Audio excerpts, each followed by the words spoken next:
In 1970, American audiences were treated for the first time to the manic visions of a 27-year-old Italian film director whose unflinching voyeurism evoked comparisons to Alfred Hitchcock. Flashing knives, throttling hands, crazed murderers on psychotic killing sprees, tortured heroes and heroines who either must catch the killer themselves or risk becoming the next victim, driving, pulsating rock music scores, garish color schemes, and funny animal titles like Bird with the Crystal Plumage. Audiences had never seen such fever dreams on the screen before. But there were even more manic visions and even stranger titles to come from this fearmaker over the next quarter century. His name? Dario Argento.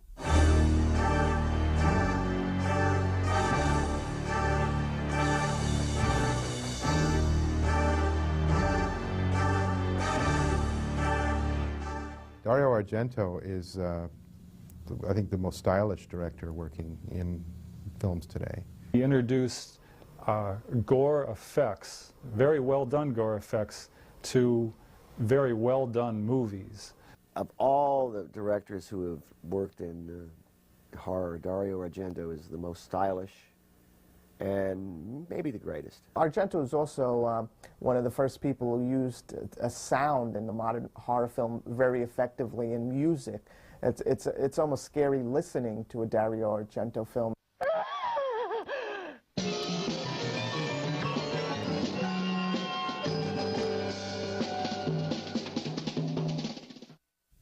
Born in 1943, Dario Argento, the son of Italian film producer Salvatore Argento, began his career as a film critic.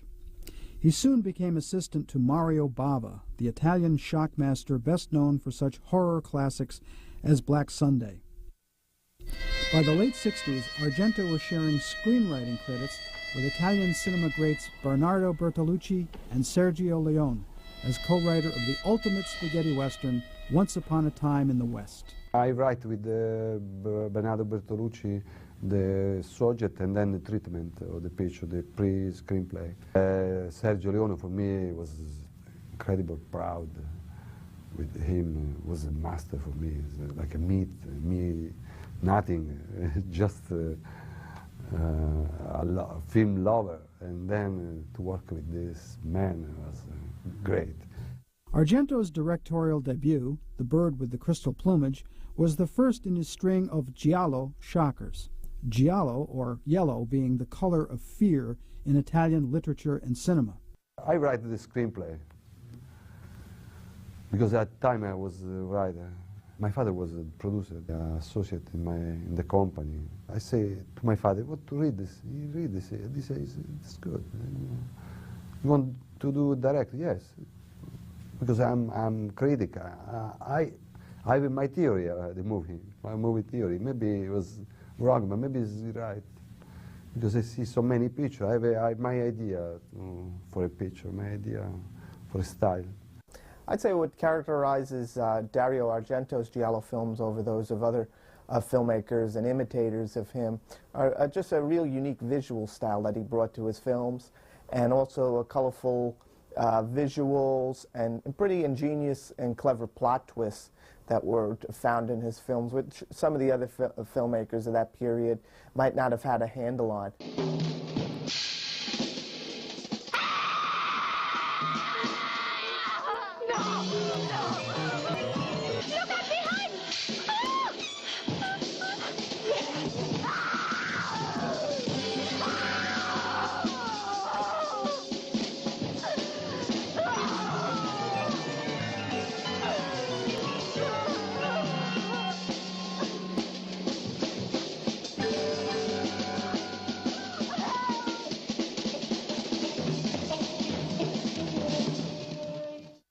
The success of Bird with the Crystal Plumage inspired Argento to continue making films in the same genre.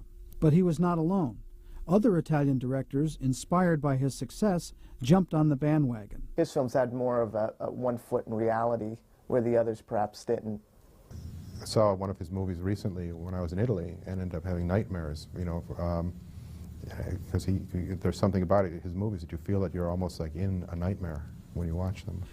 Realizing that there was gold in them thar giallos, Argento launched his second outing, The Cat o' Nine Tails.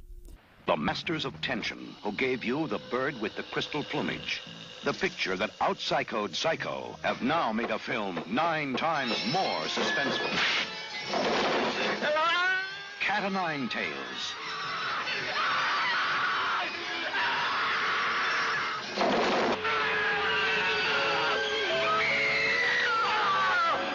The film opens with a bungled break-in at a genetics lab and quickly escalates into homicidal madness. The Cat o' Nine Tails was a film I tried a giallo, but in little different, more interested maybe in something like violence. And some people like very much. I don't like a lot this film. I don't know why. Because people, directors love a picture, and for the reason apparently strange, personal. For this reason, I don't like so much. Four Flies on Grey Velvet followed a year later. Featuring a throbbing music score by legendary composer Ennio Morricone, the film is based on the premise that a killer's image is imprinted on the retinas of his victims. Quite bloody and gruesome in its original form, Four Flies on Grey Velvet was heavily trimmed by Paramount for United States release, a problem that has plagued the director throughout his career. At a recent film festival in America, they showed some Dario Argento films, and he was there, and they were showing cut prints, and he was furious, and he actually ranted in front of everybody and tore his shirt off. He was so upset because they cut his movies. More directors should have that kind of dedication and passion. My life was a continuous battle with the censor in every country, in many countries. Not every, because we have some island of freedom very incredible, especially in some country of Europe like Denmark, Holland, or Spain, Portugal. The studios, especially in America, have always treated his movies very badly. He frequently cries at screenings of his films because he sees all his favorite sequences cut out. Serious critics have always hated his movies.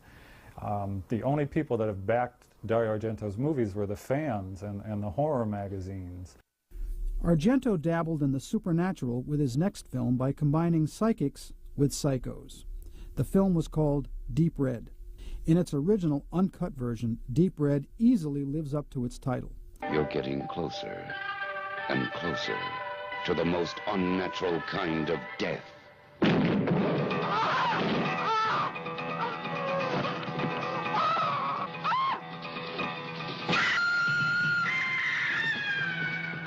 Beyond shock. What was that? Beyond horror into total terror. Murder runs wild. Blood runs cold.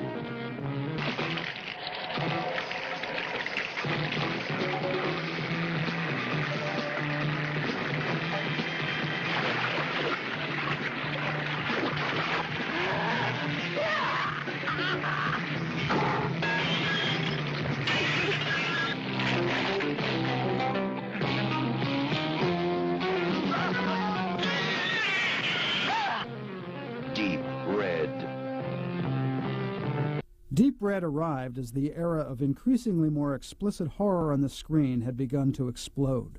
His music is so striking and so intense that it reaches unbelievable levels. I mean, as suspense is developed, as the victims near their death, in many cases, his music his use of Goblin, I believe, or Ennio Morricone, is just phenomenal. Both the supernatural and the music of Goblin would become staples of Argento's films in the years to come. Dario Argento plunged headlong into the world of the supernatural for his next two films, beginning with Suspiria, the first installment in a projected trilogy about witches at work in the modern world. An avowed admirer of the works of Edgar Allan Poe and Roger Corman's ornate shockers based on Poe, Suspiria shows the influence of both sources in its ghastly red, blue, black color schemes and its pyrotechnical holocaust of an ending.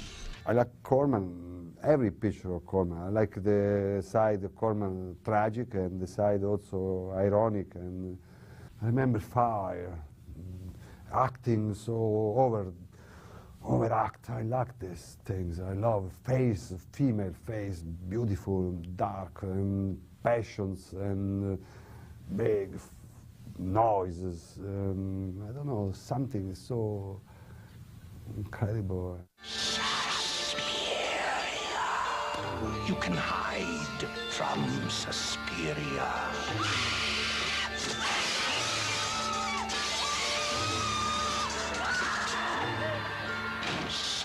Suspiria.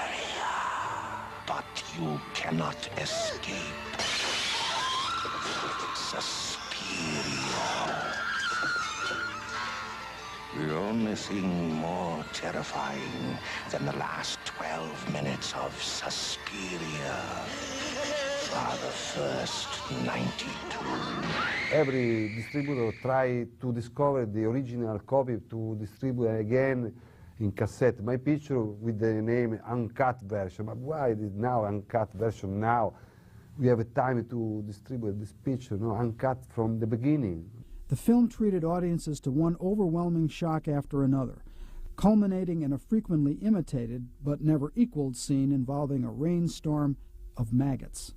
I remember when we shoot him, when we go to very close to the maggots, with light also, we have many of these maggots, because we have many of the maggots that transform in flies and becomes flies and was fly in front of the camera. It becomes a little dark and dark and dark, and then open, the worms open and the fly go up. It was very, very interesting. Deep Red and Suspiria both had loud, pulsing soundtracks by Goblin, an Italian rock group, and they were literally the loudest movies I had ever seen at that time. I was terrifically influenced by Suspiria, but then I have had the chance to see some of his other films. They're extraordinarily disturbing. His movies are beautiful, and I think there's something wonderful about that. You know, I think that comes in a way from the fact that he's Italian. You know, the only other director I know of whose movies were as beautiful as his was Mario Bava, and there's an elegance about his films. He's out to scare us. He's out to scare us through a brilliant use of color, with use of a very mobile, restless camera, a fascination with blades and other devices of death. You know, he wants to put you in the victim's seat by his use of close-ups of the victims and their eyes. His victims know they're going to die before death overtakes them. He likes to paint the screen red. Red is his favorite color. And some critics and censors don't like the color red, and that's, you know, one of the reasons why his films get a little tamer when they come to America and other countries. Argento took time out from his Argento took time out from his proposed Supernatural trilogy to team up with George Romero, the American director of the classic Night of the Living Dead. The result, a gorefest like no other, Dawn of the Dead. In France, it was the censor canceled for 6 years consecutively. Every year I present the picture, and every year the censor says not. You must present every year. If you was forbidden for this year, you must to wait another year. And the year after, I shot a little more, and I present. This is good. No, okay. For 6 years, was incredible. I was thinking it was a nightmare for me. I think this picture I never released in France. At the end, it changed government, because this happens every government change. You know, arrives more government, more liberal, and then it was. Finally, Dawn of the Dead was released in France. I was in Paris for the premiere. I was so proud. Like me was the director. I was so proud, finally. after 6 tentatives. Wow. In 1980, Argento returned to his proposed trilogy about witches with Inferno. The film contains some of the most frightening imagery in the Argento canon. Many things in Inferno people don't understand, but this is the secret language. No? The secret language, I tried to experiment the secret language also in the movie. The alchemic secret language. No, the people the alchemists speak, but in a language you don't understand, because you don't understand. The book! What?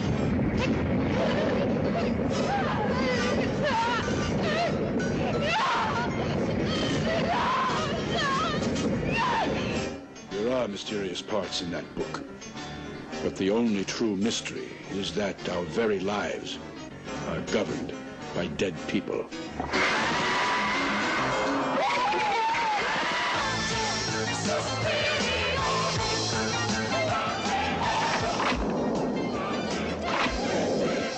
It's as if I were constantly being watched, and at times I think I actually feel a presence, as if someone were in the room with me. Who lives in this damned house? Someone who is waiting. But who? You are being watched.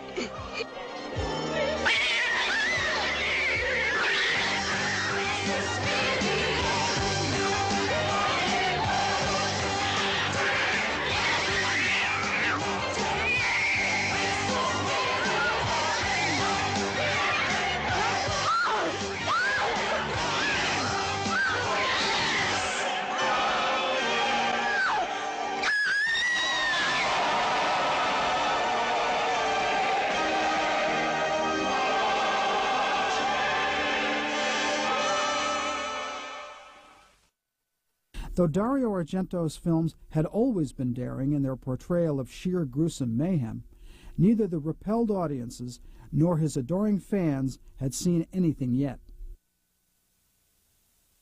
1982 saw the release of Tenebrae. The title refers to a novel being written by the film's lead character and to the darkness in man's soul.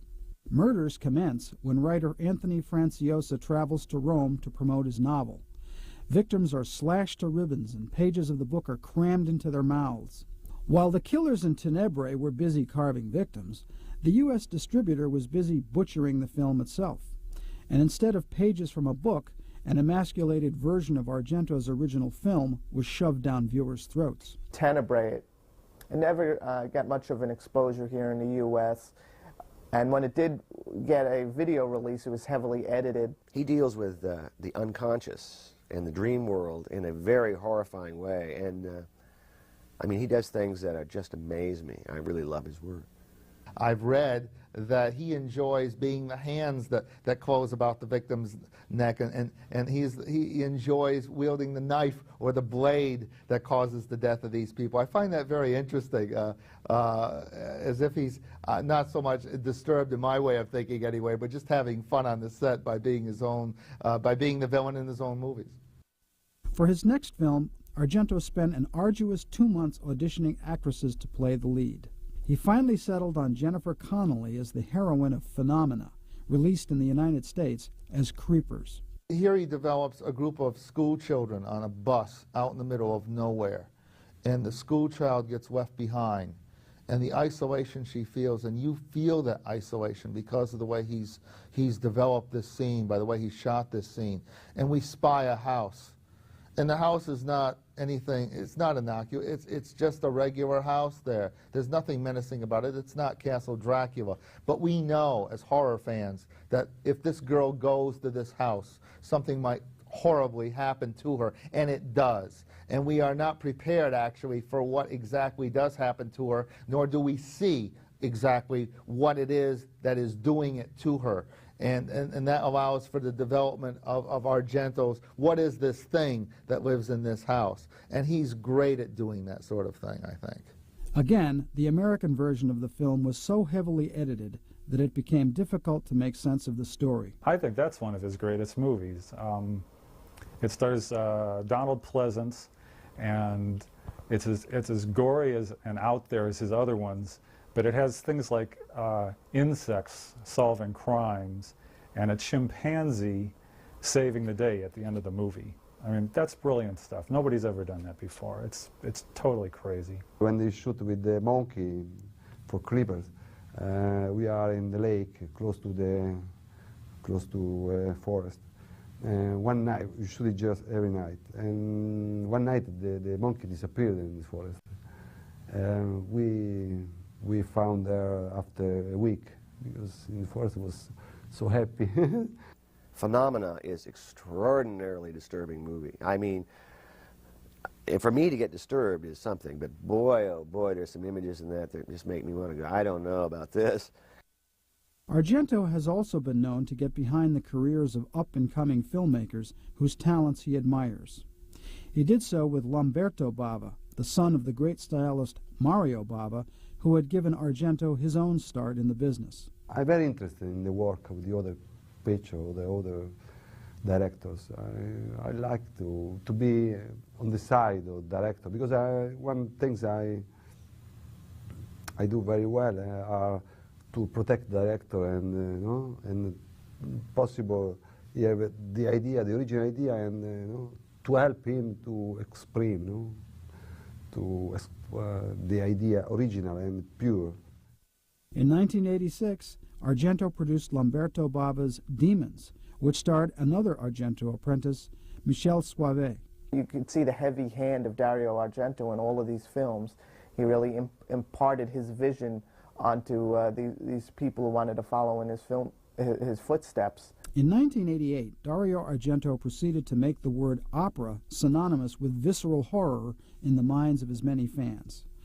Released uncut in the United States as Terror at the Opera, the film boasts some of the most relentlessly suspenseful sequences of Argento's career, as well as a grim backstage atmosphere and some dizzying camera work which, even on the small screen, may induce vertigo in viewers. You are invited to enjoy an evening of terror. Who's there?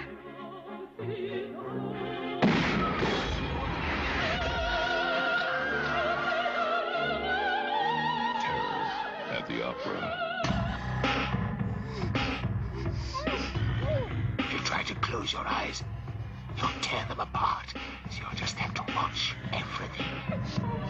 She is the captive audience. They are the unrehearsed players. Evil is the true star. And no matter how hard you try, you won't be able to close your eyes. Director Dario Argento brings fear. Don't leave me alone. I'm afraid. Passion. Obsession. I can take you whenever and wherever I want. And murder to a perfect pitch.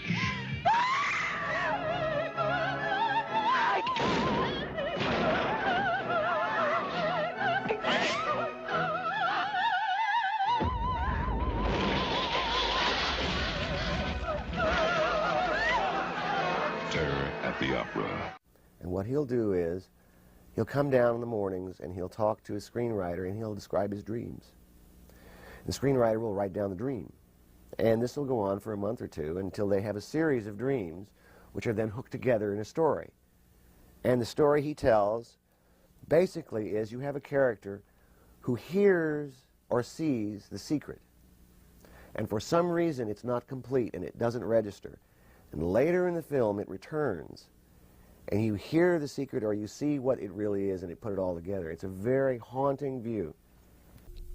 Argento's devotion to Edgar Allan Poe found expression again when he teamed up once more with George Romero to create Two Evil Eyes. The film is comprised of two segments based on a couple of Poe's most well-known tales, The Facts in the Case of M. Valdemar and The Black Cat. Romero directed the Valdemar segment, while Argento filmed The Black Cat.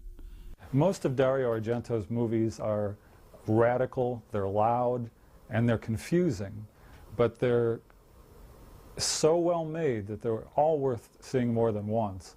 And if you see a confusing Dario Argento movie more than once, it'll make perfect sense. There is logic to his madness.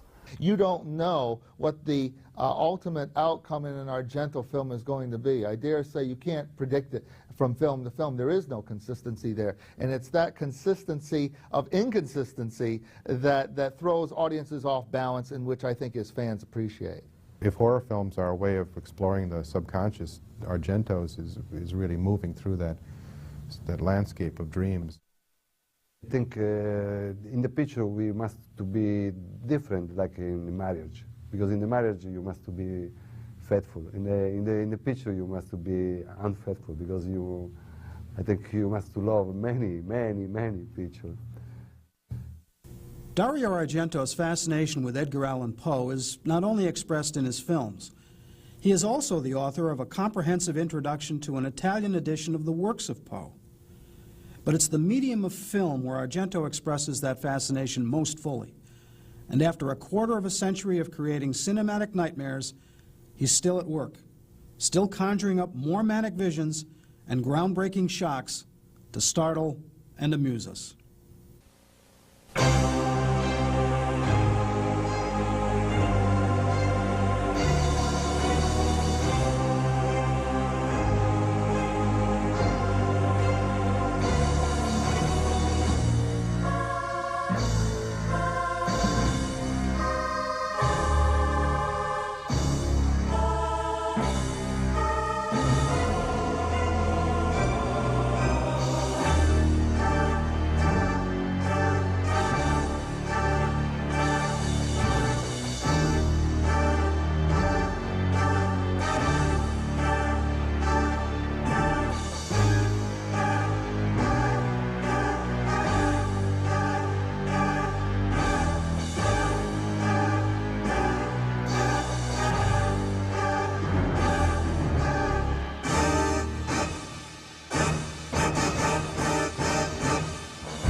Ce programme s'adresse à un public de tous âges, mais déconseillé aux jeunes enfants.